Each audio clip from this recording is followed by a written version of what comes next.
नमस्कार। जय हिंद, वंदे मातरम। प्यारा साथियों और सभी साथियों का स्वागत है आज क्लास में। और प्रिय साथियों, प्रिय मित्रों, आज हम पढ़ने वाले हैं रीतिकाल, हिंदी साहित्य के रीतिकाल की। साथियों, ये पहली क्लास है, देखिएगा हिंदी साहित्य का रीतिकाल। और दूसरी बात साथियों, यदि अपन हिंदी साहित्य के इतिहास की बात करते हैं तो सबसे छोटा जो काल आता है साथियों, वो हिंदी साहित्य का रीतिकाल ही सबसे छोटा काल है। यदि हम रीतिकाल को पढ़ने लगे साथियों तो हो सकता है ये अपने 2 और 3 घंटे में क्या हो जाता है, ये समाप्त हो जाता है। और रीतिकाल में से प्रश्न भी साथियों बहुत आते हैं। लगभग यदि हम बात करते हैं किसी भी एग्जाम में, यदि 20 से 30 या 30 एक प्रश्न आते हैं या फिर 40 प्रश्न आते हैं किसी भी एग्जाम में हिंदी साहित्य के इतिहास है, तो कम से कम मानिएगा 7 से 8 जो प्रश्न है वो रीतिकाल में से आते हैं। तो रीतिकाल को हम अच्छी तरह से पढ़ेंगे ताकि एग्जाम में अपना कोई भी प्रश्न किसी प्रकार से गलत नहीं जाए। तो एक बार पुणे में आप सभी साथियों का, सभी मित्रों का आज क्लास में स्वागत करता हूं। और दूसरी बात साथियों, चैनल में पहली बार तो चैनल को जरूर सब्सक्राइब कीजिएगा। ठीक है, करते हैं हम शुरू साथियों आज की क्लास को। तो देखिए, आज क्लास हम पढ़ते हैं, रीतिकाल पढ़ते हैं। और रीतिकाल में अपन शुरू से देखते हैं साथियों रीतिकाल को। देखिएगा, हिंदी साहित्य इतिहास का तृतीय जो कालखंड है वो रीतिकाल या मध्यकाल के नाम से जाना जाता है साथियों। ध्यान रखिएगा, हिंदी साहित्य का पहले जो कालखंड है उसको आदिकाल के नाम से जाना जाता है। दूसरा जो कालखंड है उसे भक्ति काल के नाम से जाना जाता है। और तीसरा जो कालखंड है साथियों उसे रीतिकाल से या उत्तर मध्यकाल के नाम से जाना जाता है। रीतिकाल जो शब्द है ये आचार्य रामचंद्र शुक्ल द्वारा दिया गया है। ध्यान रखिएगा, रीतिकाल जो शब्द है ये आचार्य रामचंद्र शुक्ल ने दिया। और उत्तर मध्यकाल है साथियों, ये हजारी प्रसाद द्विवेदी द्वारा दिया गया नाम है। तो आपको ध्यान रखना है, रीतिकाल आचार्य रामचंद्र शुक्ल ने कहा और उत्तर मध्यकाल कहा ये हजारी प्रसाद द्विवेदी ने कहा साथियों। आगे हम बात करते हैं। रीतिकाल वैभव, विलास और श्रृंगार का काल था। आपको ध्यान रखना है कि रीतिकाल कैसा था। तो रीतिकाल क्या था? वैभव, विलास और श्रृंगार का काल था। ये विशेषता आपको ध्यान रखनी है कि रीतिकाल का जो काल था वह वैभव, विलास और श्रृंगार का काल था साथियों। आगे हम बात करते हैं तो भक्ति काल में जो कवि देव मंदिरों में, भक्ति काल में जो कवि कहां पर? देव मंदिरों में बैठकर देव स्तुति का गान करता था, रीतिकाल में आते आते राज मंदिर में बैठकर नारी सौंदर्य के चित्रण में लीन हो गए। देखिए, यहां लिखा है कि भक्ति काल में जो कवि भगवान के मंदिर में बैठकर भगवान का गुणगान कर रहा था, भगवान की स्तुति कर रहा था, वही कवि जैसे जैसे रीतिकाल में आकर वही कवि राज मंदिर में, मतलब राजा के दरबार में जाकर, वह राजा के दरबार में जाकर किसकी क्या करने लगा? वो नारी के सौंदर्य का चित्रण करने लगा। ध्यान रखिएगा, रीतिकाल में जो कवि, भक्ति काल में जो कवि भगवान के मंदिर में बैठकर भगवान की स्तुति कर रहा था, उसका गुणगान कर रहा था, ईश्वर का गुणगान कर रहा था, वही कवि रीतिकाल, जैसे रीतिकाल आता है तो रीतिकाल में आकर कहां चला जाता है? भगवान के मंदिर से उठकर राज मंदिर, मतलब राजा के मंदिर में, राजा के दरबार में चला जाता है वह। और फिर क्या करता है? वो नारी के सौंदर्य का चित्रण करता है। क्या करता है? नारी के सौंदर्य का चित्रण करता है, वैभव का चित्रण करता है, विलास का चित्रण करता है, सौंदर्य का चित्रण करता है। तो यही हम रीतिकाल को वैभव, विलास और सौंदर्य का काल भी कह सकते हैं, तो कोई अतिशयोक्ति नहीं होगी। यानी हम रीतिकाल को वैभव, विलास और सौंदर्य का काल भी कह सकते हैं साथियों। ध्यान रखिएगा। आगे हम बात करते हैं साहित्य के मंदिर में आदिकाल में। बिल्कुल ध्यान से देखिए, बहुत बेहतरीन नोट्स है साथियों। ये नोट्स मैं कहता हूं आपको कहीं पर भी नहीं मिलेंगे, किसी भी कोचिंग वाले के पास नहीं मिलेंगे, चाहे वो साथियों कॉलेज लेक्चरर ही क्यों ना हो, किसी के पास नहीं मिलेंगे। देखिएगा, साहित्य के मंदिर में आदिकाल में तलवारों की टंकार, यानी साहित्य के मंदिर में, साहित्य का मंदिर है, साहित्य के इतिहास में आदिकाल में क्या सुनाई देता था?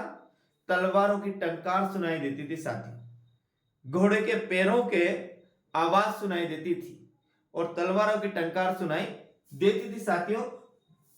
भक्ति काल में घंटे घड़ियालों की अनुगुंज सुनाई देती थी, क्योंकि भक्ति काल में कवि जो कवि आदि काल में राजा के दरबार में देकर रहकर राजा की स्तुति कर रहा था, भक्ति काल में जाकर वही कवि भगवान की स्तुति करने लगा। और भक्ति काल में जो कवि भगवान की स्तुति कर रहा था, रीति काल में आकर पुनः में राजा के दरबार में चला जाता है, लेकिन यह क्या करता है, वो राजा की स्तुति न करके वो स्त्री के सौंदर्य का चित्रण करता है। आपको ध्यान रखना है। देखिए, वही रीति काल में आते आते नारी के नुपुरों का ताल प्रमुख विषय हो गया। नारी के नुपुरों का ताल प्रमुख विषय हो गया, यानी कि नारी के नुपुर या नारी के घुंघरों पर वे अपनी कविताएं लिखने लगा। साथियों, कौन? वह कवि जो भक्ति काल में कहां था, भक्ति काल में भगवान के दरबार में था, तो वही कवि रीति काल में आकर क्या करने लगा, नारी के नुपुरों के, नारी के घुंघरों की ताल का वह वर्णन करने लगा अपने साहित्य में। साथियों, आगे रीतिकालीन कविता में सर्वत्र कंकण, किंकणी और नुपुर ध्वनि व्याप्त हो गई। यह ध्यान रखना, रीतिकाल की जितनी भी कविता थी साथियों, लगभग सभी कविता क्या है, एक तो किंकण, एक किंकणी और एक नुपुर की ध्वनि क्या होगी, कंकण, किंकणी और नुपुर की ध्वनि क्या होगी, व्याप्त होगी।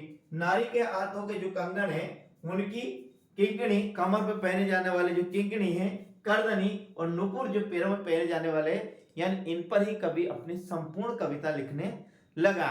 यानी कि यहाँ का कवि और राजा दोनों विलास में डूबे हुए थे। विलासतापूर्ण वर्णन करना ही कवि का कर्तव्य था, जिससे राजा प्रसन्न हो जाए। आगे आएगा, देखिए इसमें हम बात करते हैं। भक्ति काल का कवि कहता था, संतन को कहां से क्रीसो काम, संतन सो कहां से क्रीसो काम। भक्ति काल में कहा, किसी कवि ने, मैं नाम याद नहीं आ रहा, नाम भी आता है इसका, भक्ति काल में किसी कवि को अकबर ने सीकरी बुलाया था, तब उस कवि ने कहा था कि संतन को कहां सीकरी को काम है, संतों को सीकरी राजा के पास जाने से क्या काम है। लेकिन किंतु रीति काल का कवि का मत था कि सीकरी के बिना सरेने एको काम, यानी सीकरी नहीं जाए तो हमारा एक भी काम नहीं होता है। ध्यान रखिएगा साथियों, बिल्कुल बहुत व्यक्ति ने, भक्ति काल का कवि कहता था संतन को कहां सीकरी सो काम, किंतु रीति काल का कवि का मत था कि सीकरी के बिना सरेने एको काम। यही रीति काल और भक्ति काल में क्या है, अंतर है साथियों। क्योंकि भक्ति काल का कवि कहता था कि संतन को कहां सीकरी सो काम, लेकिन वही रीति काल में आकर वही कवि क्या कहता है कि सीकरी के बिना सरेने एको काम, यानी सीकरी के बिना हमारा एक भी काम नहीं बनता, इसलिए हमें राजा के पास क्या जाना ही पड़ता था। साथी, आगे हम बात करते हैं। रीतिकाल दरबारी काव्य है। बिल्कुल, रीतिकाल कौन सा काव्य? दरबारी काव्य, क्योंकि इस काल के अधिकांश कवि किसी न किसी राजा के दरबार में रहा करते थे। आप किसी भी कवि को उठाकर देख लो, आप बिहारी को देख लो, चिंतामणि को देख लो, भूषण को देख लो, घनन को देखो, आलम को देख लो, बोधा को देख लो, ठाकुर को देख लो, पद्माकर को देख लो, मतीराम को देख लो, किसी भी कवि को उठाकर देख लीजिए रीतिकाल का आप, वह सभी किसी न किसी राजा के दरबार में थे और राजाओं की प्रशंसा में ही वह दोहे लिख रहे थे। राजा की प्रशंसा क्या? राजा को प्रसन्न करने के विलासतापूर्ण श्रृंगार युक्त पंक्तियां वो लिख रहे थे, जिससे राजा प्रसन्न हो जाए और कवि को क्या मिले, कवि को वाह मिले, कवि को अशर्पिया मिले, सोने की असरपिया मिले। साथियों, तो यही उस समय रीतिकाल कवि का मुख्य काम था। रीतिकाल का कवि दरबारी काव्य, रीतिकाल दरबारी काव्य है क्योंकि इस काल का अधिकांश कवि किसी न किसी राजा के दरबार में रहा करते थे। अशर्पियों के लिए काव्य रचना करने वाला इस युग का कवि, इस युग के कवियों ने अपने आश्रदाता सामंतों की विलासी मनोवृत्तियों की संतुष्टि के लिए श्रृंगार परक साहित्य की रचना की है। ध्यान रखना, अशर्पियों के लिए काव्य रचना करने वाला, किसके लिए? केवल उसका मात्र एक लक्ष्य था अशर्पियों के लिए ही काव्य रचना करना। तो अशर्पियों के लिए काव्य रचना करने वाले इस युग के कवियों ने अपने आश्रयदाता सामंतों की विलासी मनोवर्ती, क्या विलासपूर्ण मनोवर्ती की संतुष्टि, विलासपूर्ण मनोवर्ती की संतुष्टि के लिए श्रृंगार रस परक साहित्य की रचना की। किसमें? भक्ति काल में। ध्यान रखें रीतिकाल का समय। अब देखिए, अब रीतिकाल का यहाँ समय आता है। रीतिकाल का हम समय की बात करते हैं साथियों। तो रीतिकाल का जो समय है, आचार्य रामचंद्र शुक्ल ने 1700 से 1900 विक्रमी संवत माना, अर्थात 1643 से 1843 ईस्वी माना है। किसकी बात करें? आचार्य रामचंद्र शुक्ल की बात कर रहे हैं प्रिय साथियों। तो आचार्य रामचंद्र शुक्ल जो रीतिकाल का समय माना है वो 1700 से 1900 विक्रमी संवत माना, ये ध्यान रखना। 1700 से 1900 विक्रमी संवत माना है। किसने? आचार्य रामचंद्र शुक्ल ने। डॉक्टर नगेंद्र रीतिकाल का समय 1650 से 1850 ईस्वी माना है, या सन माना है। ध्यान रखना, डॉक्टर नगेंद्र ने रीतिकाल का जो समय माना है 1650 से 1850 का जो समय है वही डॉक्टर नगेंद्र ने रीतिकाल का समय माना है साथियों, ध्यान रखिएगा। डॉक्टर बच्चन सिंह ने 1650 से 1850 ईस्वी को रीतिकाल की समय सीमा मानी है। अब देखिए 1650 से 1857 क्या है, ये डॉक्टर बच्चन सिंह का है। इन्होंने 1650 से 1857 का जो समय है ईस्वी सन में को रीतिकाल की समय सीमा मानी है। और डॉक्टर नगेंद्र ने क्या मानी है? 1650 से 1850 का जो समय है ये रीतिकाल की समय सीमा मानी है। और आचार्य रामचंद्र शुक्ल ने, ध्यान रखिएगा, क्या 1700 से लेकर 1900 जो विक्रमी संवत, क्या है ध्यान रखिए साथियों, विक्रमी संवत को रीतिकाल की समय सीमा मानी है।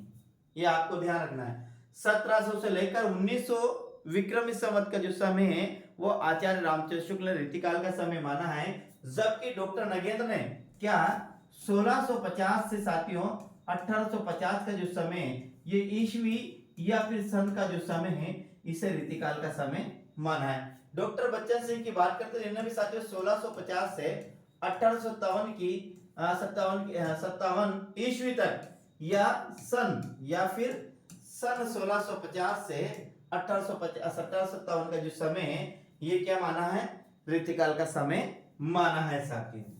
आगे हम बात करना है, आगे हम बात क्या आता है? रीतिकाल का नामकरण। क्या आता है साथियों?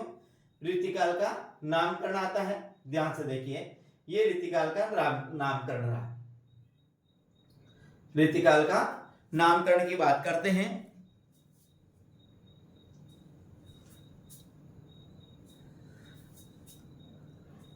रीतिकाल का नामकरण, रीतिकाल के लिए विद्वानों ने अलग अलग नामों का प्रयोग किया है। रीतिकाल के लिए विद्वानों ने अलग अलग नामों का प्रयोग किया है साथियों। अब कौन कौन से नामों का प्रयोग किया है उन नामों को अपन यहाँ पर देखते हैं। रीतिकाल में किन किन नामों का प्रयोग किया है प्रिय साथियों, देखिएगा। नामकरण की बात करते हैं अपन, रीतिकाल के नामकरण की बात कर रहे हैं अपन साथियों। किसकी कर रहे हैं? रीतिकाल के नामकरण की बात कर रहे हैं। तो रीतिकाल के लिए विद्वानों ने अलग अलग नामों का प्रयोग किया है जो निम्नानुसार है। पहला अपन देखते हैं रीतिकाल है, आचार्य रामचंद्र शुक्ल ने इसे रीतिकाल कहा। कलाकाल साथियों रमाशंकर शुक्ल रसाल ने, डॉक्टर रमाशंकर शुक्ल रसाल ने इसे साथियों कलाकाल कहा। ध्यान रखना, किसने? डॉक्टर रमाशंकर शुक्ल रसाल ने इसे कलाकाल कहा है। तो श्रृंगार काल साथियों इसे डॉक्टर विश्वनाथ प्रसाद मिश्र ने कहा है। तो रीति श्रृंगार न देख लें, यहाँ श्रृंगार आ रहा, तो यहाँ है रीति श्रृंगार, ये कहा है डॉक्टर भगीरथ मिश्र ने। यहाँ भागीरथ है साथियों, अपन लिखते हैं भगीरथ मिश्र, ये भगीरथ मिश्र ने साथियों, भगीरथ मिश्र ने। और उत्तर मध्यकाल को हजारी प्रसाद द्विवेदी ने कहा। तो साथियों अलंकृत काल किसने कहा? अलंकृत काल कहा मिश्र बंधु ने। अब ध्यान रखिएगा साथियों, आप क्या कैसे देखो, रीतिकाल तो किसने कहा? आचार्य रामचंद्र शुक्ल ने कहा, ये आपको ध्यान रखना है। और उत्तर मध्यकाल क्या है? यहाँ है उत्तर मध्यकाल साथियों, ये उत्तर मध्यकाल है, ये कहा हजारी प्रसाद द्विवेदी। दो आपको याद है, अब आपको और याद करना है। एक कला काल साथियों, तो कला काल है ये आप रमाशंकर शुक्ल रसाल। रमा शंकर शुक्ल रसाल, ये याद रखना, रमा शंकर शुक्ल रसाल कला काल है। एक श्रृंगार काल है जो रखना डॉक्टर विश्वनाथ प्रसाद मिश्र, डॉक्टर विश्वनाथ प्रसाद मिश्र। और एक अलंकृत काल साथियों, इसको आ और मी याद रखना। क्या रखना? आ और मी यानी कि मिश्र बंधु। क्या याद रखे? आ मी यानी कि मिश्र बंधु, इसको याद रखना। एक बार पुनः देखिएगा, रीतिकाल आचार्य रामचंद्र शुक्ल ने कहा। कला काल साथियों याद रखना, डॉक्टर रमा शंकर शुक्ल रसाल ने रीतिकाल कहा। तो श्रृंगार काल किसने कहा साथियों? ये डॉक्टर विश्वनाथ प्रसाद मिश्र ने इसे श्रृंगार काल कहा। तो रीति श्रृंगार साथियों डॉक्टर भगीरथ मिश्र ने इसे रीतिकाल कहा। रीति श्रृंगार काल कहा जो डॉक्टर भगीरथ मिश्र ने इसे रीति श्रृंगार काल कहा। और उत्तर मध्य काल हजारी प्रसाद द्विवेदी ने, और अलंकृत काल साथियों मिश्र बंधु ने कहा। अलंकृत काल किसने कहा? मिश्र बंधु ने कहा। तो ये जो रीतिकाल के विभिन्न नाम हैं, इन विभिन्न नामों को आप अच्छी तरह से याद करिएगा। एग्जाम में यहां से कई बार ऐसे कैसे प्रश्न आ जाता है, एग्जाम में यहां पर ऐसे कैसे कई बार प्रश्न आ जाता है साथियों। तो ध्यान रखिए, इनको आपको याद करना है और अच्छी तरह से याद करना है। रीतिकाल कहा आचार्य रामचंद्र शुक्ल ने, और कलाकाल कहा है डॉक्टर रमाशंकर शुक्ल रसाल ने। किसने? रमाशंकर शुक्ल रसाल ने। श्रृंगार काल कहा साथियों डॉक्टर भगीरथ मिश्र ने। डॉक्टर भगीरथ मिश्र ने इसे क्या कहा? श्रृंगार काल। रीति श्रृंगार काल से कहा साथियों डॉक्टर विश्वनाथ प्रसाद मिश्र ने। किसने कहा? विश्वनाथ प्रसाद मिश्र ने कहा। उत्तर मध्य काल किसने कहा? हजारी प्रसाद द्विवेदी ने इसे उत्तर मध्य काल कहा। और अलंकृत काल कहा साथियों किसने कहा? अलंकृत काल कहा मिश्र बंधुओं ने। किसने कहा? मिश्र बंधुओं ने इसको अलंकृत काल कहा। ये आपको ध्यान रखना है प्रिय साथियों।